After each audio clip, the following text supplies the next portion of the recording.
All right, welcome back to Jason Gray Show. Let's talk about news for the day. Putin arrest warrant issued. Now, this came out from the International Crime Court. This is based on abduction of Ukrainian children. Now, the United States is not associated with the ICC, and the Russian government came out and said this decision of the International Crime Court has no meaning for our country, including any legal points of view for Russia. So they're pretty much saying this is a nothing burger. I don't care what you're saying. Nothing's going to happen to Putin. But let's talk about the Ukrainian war and where it's at now. You know, we're past the 1 year mark.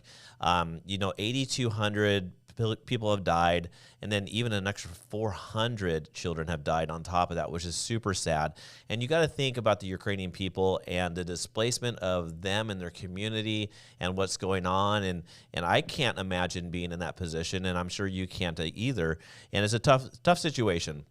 But let's talk about, the United States' role in this whole thing. And this narrative has, progressed more and more and more as every month has gone on. And what I mean by progression is what items we're supplying the Ukrainian government for their defenses, what we're doing for infrastructure, helping out, humanitarian aids. But this level has increased, dramatically over this last year. And we said we wouldn't give certain items, but then we ended up giving certain items. And so it's been pretty interesting, to say the least, to see how this progressed. And honestly, what we're stepping ourselves into is we're in a proxy war, right, with Russia. We're supplying Ukraine with items to defend themselves. And I think we all agree Russia should not have invaded another country. And one of the things that I point out in my conversations with people is Russia feels as if they're on the defense. And I'm not justifying what Russia's done, and what Russia's done has been horrible, right? And the death of innocent people has been horrible, and we should never be having this conversation in the first place. But how Russia's looking at it is, and there's a great little map that shows where NATO was in the 1980s and how NATO has gotten closer and closer and closer and closer to the Russian border to where we're at now. And so it's almost like you take a look at Mexico, for example, and Russia is on the southern tip of Mexican's country, and they keep on getting closer and closer and closer and closer to the United States. And if they're right on your heels or right on your border, you would be freaking out too. And that's where their position is, right? And has Putin dug himself into a corner where he has, we all thought, I'm sure the U.S. government thought, and most countries thought, that Russia would come in and wipe them out and they would take over. It'd be like a 2-week process. But this has been a long process, right? This has taken a lot of time. There were even talks during this winter. Russia would regroup and they would come in really hard during the winter. They can get their tanks around certain areas that were getting bogged down.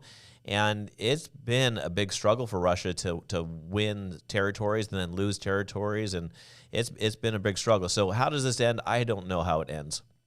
But you got China supporting Russia and helping them out. And then you got us, helping out the Ukrainians.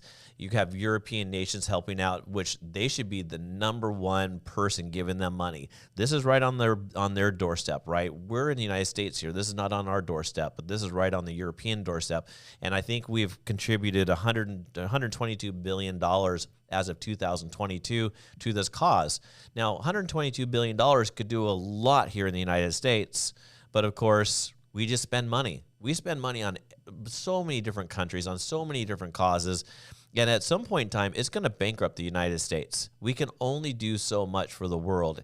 And at some point in time, we're all going to step back and say, we need to take care of ourselves for a little bit, take care of the homeless issues, take care of our veterans, take care of our roads, take care of, just basic health care for the United States, citizens. Work on our border, control our borders. Gosh, we have a porous border. You can't, I don't want to go on that rabbit hole. But anyways, at the end of the day, we're in a proxy war with Russia.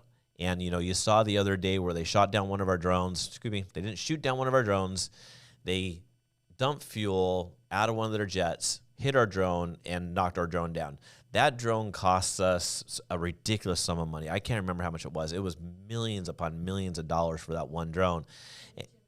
$32 million. And so that's how much that drone costs. It is a ridiculous sum of money. And granted, unmanned drone, no one got hurt. It's just money, but it's an active, it's an act. It was over international waters, and Russia's becoming more and more bold with their actions, and so is China. I mean, let's be real here. Those two countries are at war with us. They don't like us. We don't like them. There's just, we go down a bunch of rabbit holes here. But at the end of the day, in regards to the Putin arrest warrant, it's a nothing burger. Nothing's going to happen. Putin could care less about it. He's so powerful. They say that Putin possibly is the most richest man in the world because of what he controls. And there's no way of proving it because there's no way of reporting what he has. But according to some reports, it's not Elon Musk, it's Putin. So anyways, we'll wrap up this video. Hopefully you enjoyed this video. Give me your input on what you think is going on with the Ukrainian war. What do you think is going to happen going forward? And hopefully we don't roll ourselves into World War III. Talk to you soon. Bye-bye.